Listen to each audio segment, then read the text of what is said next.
Ipapadeport ang isang lalaking Nepalese na naaresto sa Malolos, Bulacan. Ayon sa Bureau of Immigration, kabilang ang lalaki sa nasa likod umano ng kaguluhan sa isang protesta sa Nepal noong nakaraang taon. Laging una ka sa balita ni John Consulta, exclusive.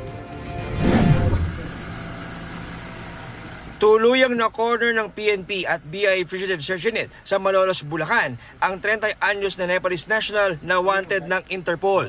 Ayon sa Bureau of Immigration, priority target ang naturang pugante na itinuturing na leader ng isang extremist group sa kanilang bansa. Itong Nepalese na to na fugitive ay matagal na nating tinitigtikan nga umpisa nung dumating siya dito nung August. Kasi kasama siya sa nag-organize nung mga kaguluhan sa Nepal nung tinatawag nga na Gen Z protest. So after nga nun, dito na siya lumipad sa atin at nagtago.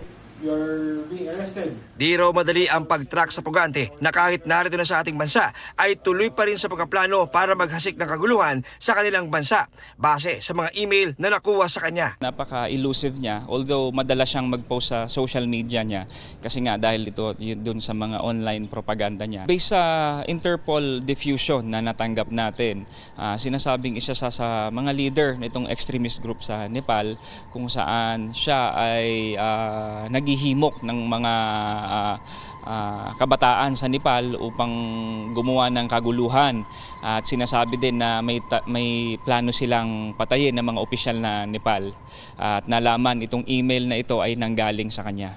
Gumugulong na ang deportation ng dayuhang suspect na nakakulong sa BI Detention Facility sa Bikutan. Naalamin din natin kung may mga local criminal case sila na kinasasangkutan dito at kung maklear natin na wala naman, agad natin silang ipapadeport pabalik ng Nepal.